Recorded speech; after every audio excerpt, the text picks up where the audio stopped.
Now you ready? How's it going, everybody? I'm Josh. And I'm Austin. And welcome to Elder Drunken Highlanders Drunk Tank. Ooh. The show where we drink stuff and talk about whatever the heck we want.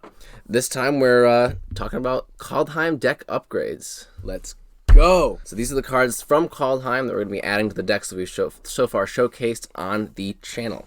So it's going to be some stuff that we're adding maybe from the set. I also put some stuff that's not from the set that I'm adding kind of because of the set or adjacent to cards being added to the set. Mm-hmm. Things to do with the set. And it's going to be a good time, everybody. Yeah. Because I'm really loving this set. Yeah, it's a dope so set. Fun. It's a really dope set. I like the flavor. I like the story. The flavor is like a nice, thick grog. So we're going to go sort of in chronological order-ish. Not really. We're going to start with a few... more notables. And we're going to end with Chainfield Gideon, because that's our first and also still most popular. Yeah, it's I think the most deck popular. So, before we really get into things, we're going to talk about Tergrid. You know, that mono black bitch who's been making waves. She's, what do you mean? We just made her. She's a Kaldheim card, so we don't really have any new cards to add to her. Just note, discard and sacrifice. Point out she exists, because she's cool. She's Next up, we got Jeska Jund. I'll start this bad boy I should get my... Your notes out? Yeah. So with Jeska Jund, I really like Vergoth, the demon with the Boast trigger that lets him tutor for a card. Or I'm sorry, target player tutors for a card. Yeah, he's really, really good. Especially because you can fetch opposition agent on the first attack with him, and then the second attack with him, make your opponents get whatever you need to get. If you get Fastest Oracle, you can use Consultation or Tainted Pact to win off of their own stuff, which gives you another way to win. And otherwise, you can just get it for value, get a tutor to get your food chain, you get some protection. You can get, like, if you have like a City of Brass, you can get like a counter spell. If you have your commander out, you can get Fierce Guardianship to protect your food chain line. There's so many different things you can do with it. Even just without opposition agent, you're fetching your advantage, you're fetching your interaction, or you're fetching your combo. So. Also, did I mention he's 2 mana? Or no, he's 3 mana. He's 3 mana. But still. That means turn 1 with Mana Crypt, which I've done before, and it was sick. But I lost because I was going last. Another card I really like is also a Boast creature, Eradicator Valkyrie. Like, you have to build slightly more into a aristocratic style of the deck, but it's a food chain deck, so you already have some creatures, generally speaking. Maybe like in a world where you're on like dockside loops only, and you're doing like corpse dance. That could stuff, be fun. That could be fun. Then that'd be good because it's a sack outlet once per turn though. Yeah, but it puts your stuff in the grave, and it has lifelink, which is decent for ad nos. And it can neuter commander-centric strategies that require only one creature on the board. I don't know, maybe it's kind of it also has that synergy with Jeska. True, because you can. Triple the life, yeah. I wouldn't run it personally, but I can see the merit to it. A card that I happen to love from this set, and I'm going to get a lot of shit for, is Tibalt's Trickery. Now, that card's sick in this deck. You want as much interaction as possible as a 2 mana and lower, so Tibalt's Trickery is A+. And the way it's worded always fucks with top card tutors. And in each case, we do a Vexing Stretcher, so we can counter our own spell and make it, or with Tibalt's Trickery, and then make it uncounterable with the Stretcher and get a free thing, which is kind of bad, but it's cool. It's cool. Yeah. I would also add, I'm adding Toski in my version because he's like a second Oron Frostfang, and he's been performing really well for me.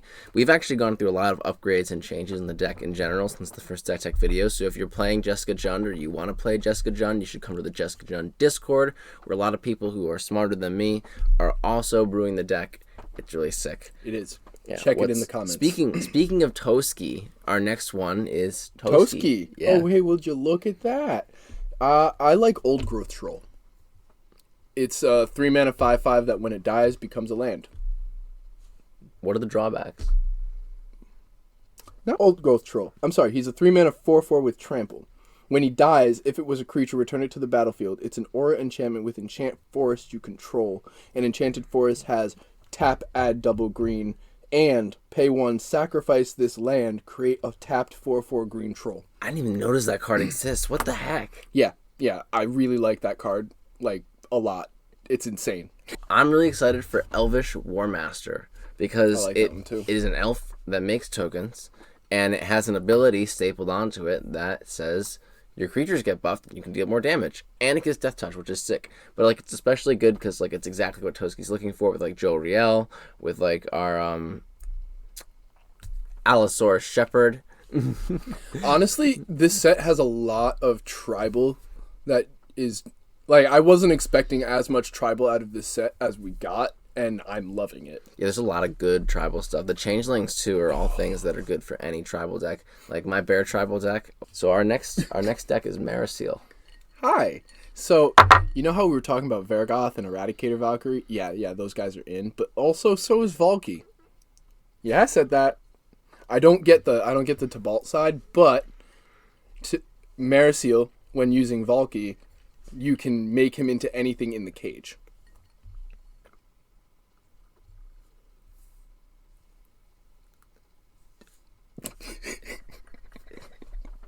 That's some fuckery.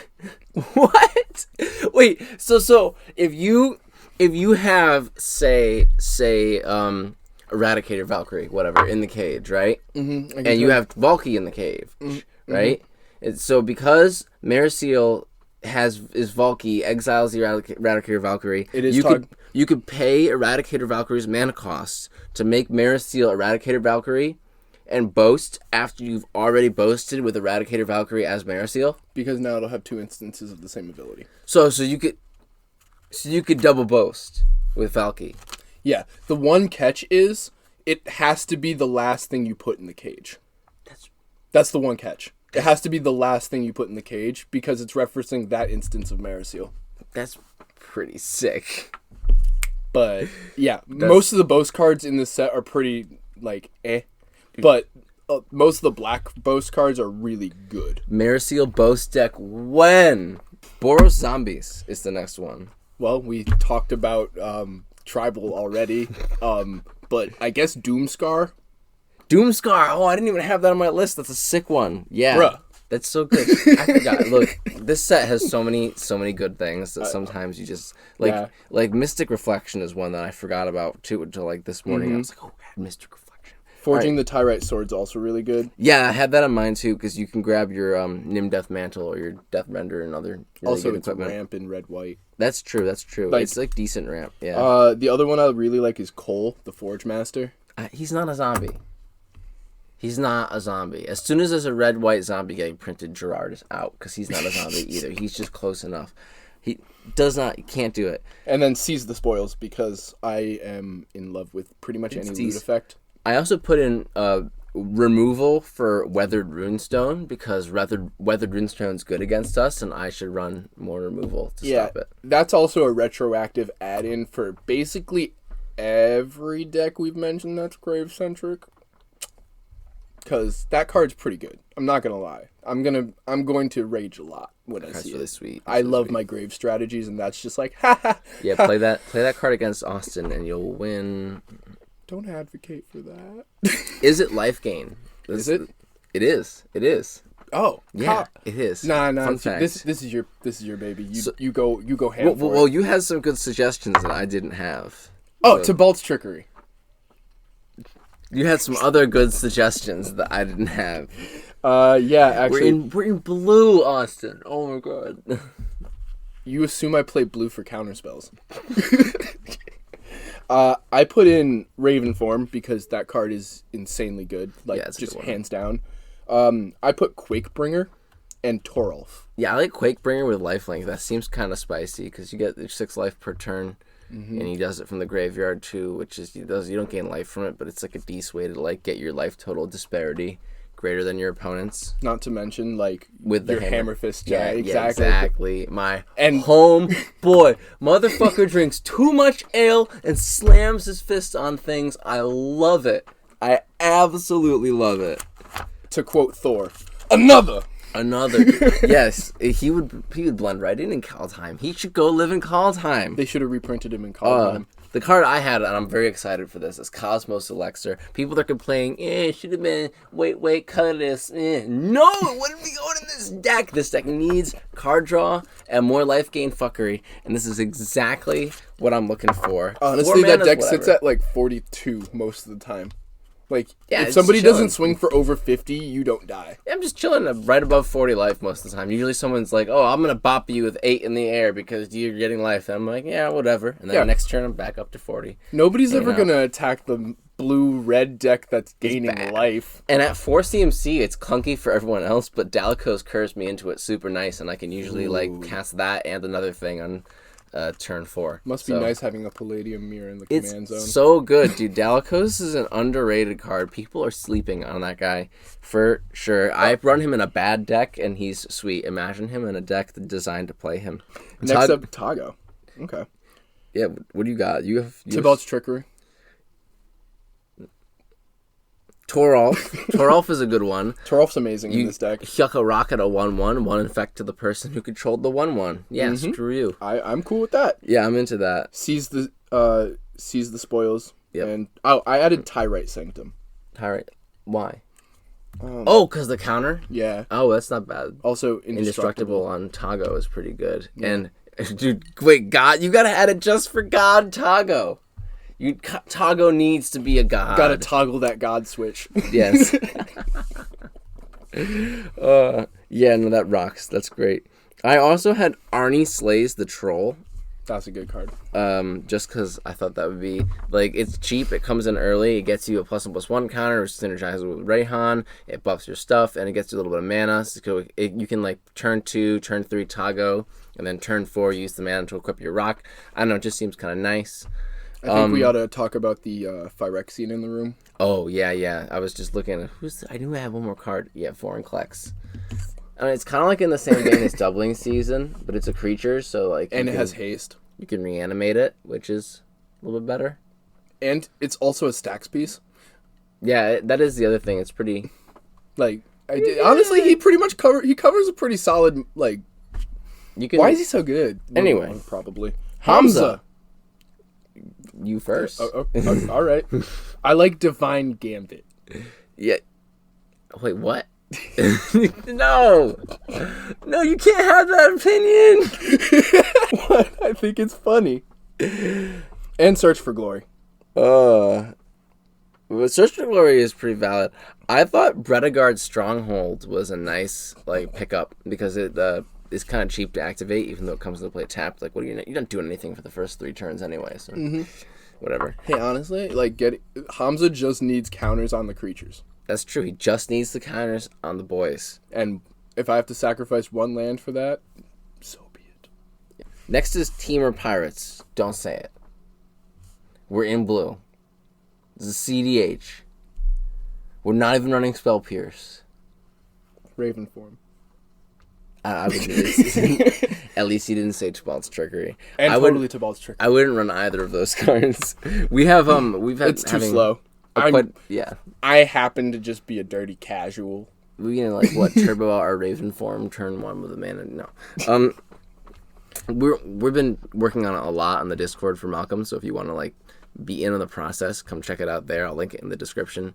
That's making its way. We just cut the mutate package, added Dual Caster and Twin Flame. It's been performing well. There's a couple other extra loops that you can do with Twin Flame and Eternal Witness and Snap and other things like that and stuff. So definitely look into that. It's pretty sweet. If you play the deck, it's something that you should be in on. Ooh, actually, you have something on the list that I really like. It's Mystic Reflection. Oh, yeah. That's the thing that I'm looking at testing for my builds. I do very much like the idea of them not being able to stop the combo. Yeah, and it's... Because you can just flash in another creature to replace whatever you're using. So, especially, if someone else has a Thassa's Oracle that they're trying to cast, I can, be like, nope, that's a Landwehr Elf.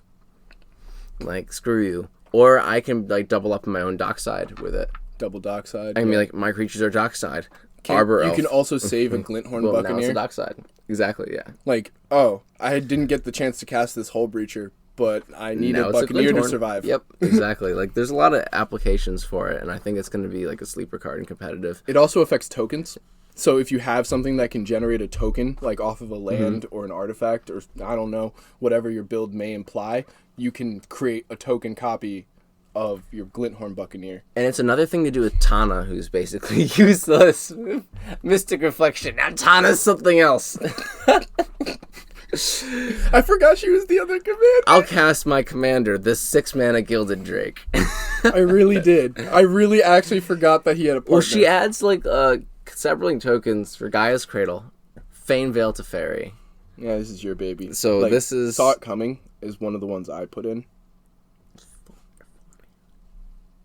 Well, I don't play 4 mana. I play Winter Orb. It's like I have to wait 4 turns to cast that. Winter Orb. Yeah, Why didn't they reprint that? and a Raven form is decent in that deck, but I still wouldn't run it because it gives a 1/1 to donk at your walkers with, so... Yeah. I have Alrund's Epiphany on my list just because Foretell is a really fun mechanic. Foretell's decent in the deck, too, because you can split your mana across turns for some things. Don't have to have such a high investment cost right out the gate. You can also tuck cards so that they can't be wheeled away. Yeah, we do wheels a little bit in that deck. Doomscar is really good. I think I might try Doomscar out on the list for real.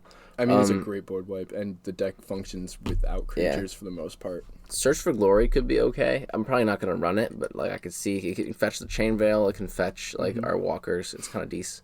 You put Mystic Reflection. I did put Mystic Reflection because...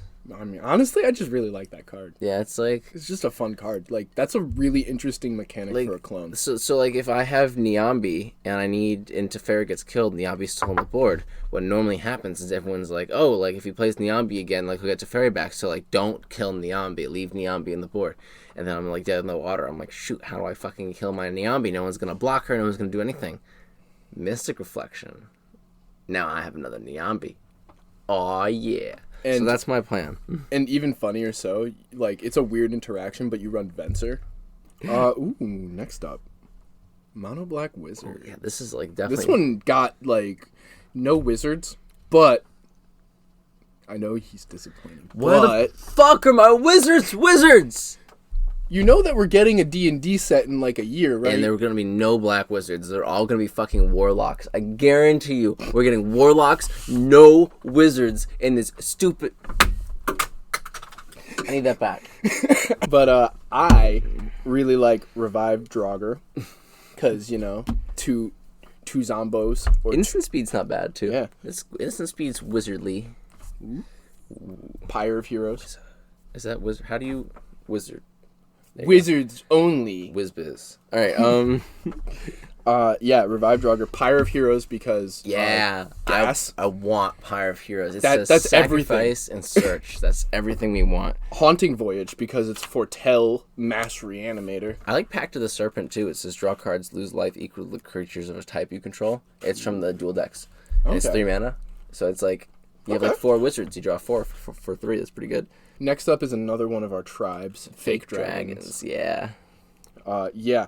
Everything we just said for wizards is basically applicable to Fake Dragons. You could just go off for this one. My notes just say Austin pretty much got them all. All right, we're going to hit this real quick. We got Maskwood Nexus. Makes doofs. Okay, great. Pyre of Heroes. Gas. The Foretell mechanic in general, really solid across the board. Raven form, awesome removal. Haunting Voyage, Mass Reanimator. I put Eradicator Valkyrie because 1, flying lifelink, 2, removal, 3, we make tokens. Next up, Draugr Necromancer, really like that. Rise of the Dreadmarn, tokens, we love those. Vergoth, tutors. Skemfar, the Shadow Sage. I forgot what he does. I know I added him to the list. Yeah, I know. Reflections of Litjara. Oh, yes. That card is beautiful. It seems good. I love gas. Yep. All right, next is Pia's Robots. We're getting to the home stretch. We're gonna be under a half hour. That'll be fine. Yeah! Tibalt's Trickery. Stop it. It's a mono red deck! Yeah. Okay, anyway. Found it. Restart. I found it. When Raiders Carve attacks, look at the top card of your library. If it's a land, you may put it onto the battlefield tapped. That is a ramp boat. Everyone but green is like, I can't get lands. And then they're like, here, have this boat. Yeah, I'm kind of into it for Chainville Gideon a little bit too, but not really, actually. But kind of. It combos with Verge Rangers to make a pseudo-Oracle of Moldiah. That's where we're at. That's where mono white lands is at. That's where we're sitting with mono white lands. But we'll get to that. Yeah. Oh, wait. We're at that. Oh, we are. Oh, look at that. I like Faceless Haven. Which one's that? Oh yeah. The Faceless Haven is a really sweet man land. With the 4/3 vigilance, bop someone, then tap it, then untap it. Like I said, I didn't know. There's so many snow things I didn't know I needed. There's snow place like home on Kaldheim, I guess. Like, snow lands are just superior to regular lands in every way. Until that new commander came out. Which one? The one that says snow lands come in tapped. No one's gonna run her. You hope. Kevin's gonna run her. I'm into Doomscar. Mm-hmm. Search for Glory. Cosmic Intervention seems interesting with fetch lands and board wipes and other stuff like that. They released Stoic Farmer, and I think he's too slow because he says basic planes and he costs 4 mana. Basic planes. I know, but I just really like the utility of having him just sitting out and waiting until you need a land drop. If you're gonna run a bunch of other Foretell, you might as well stick him in there, but I don't know, he's not super, super great. Yeah, it's more of a to each your own. There's definitely enough options coming out for the Monolands archetype that are just allowing people to go in different directions with the deck than the direction that I'm going into it. It's not really like a niche thing anymore. Like, you can run like things that blink your lands and go into that. You can run like things that fetch a bunch of lands onto the battlefield, and there's like a lot of different directions with mono white lands that you can really take now. So it's cool that we're getting cards like this that even though I wouldn't necessarily run it, like, it's still pretty sweet. Yeah, Divine Gambit. So if you enjoyed the video, don't forget to like, leave a comment, maybe subscribe, hit the bell thingy. The bell's important. Mm-hmm. Maybe join our communities. We got a Discord. Our Discord's it's pretty lively. Poppin'. It's popping. I'm telling you. We play games on it sometimes. Yeah, sometimes we just play pickup games and spell tables. So if you want to like beat our jank decks with something meta, you know where to do it. Mm-hmm. You should also follow us on Twitter. I have lukewarm takes on Twitter. Like, most of the time, they're super lukewarm. Sometimes I message other content creators and they don't respond. So you could see that. Yeah, come join our Instagram where we post some of the art that we make. Infrequently. You know? Very infrequently, but still, we have some of it up already. Social media. Yeah. See you next time. Love you. Oh, wait. Remember. Untap. Upkeep. Drink. At least we got the intro right. Outros. Left some... No one watches the end of the video anyway.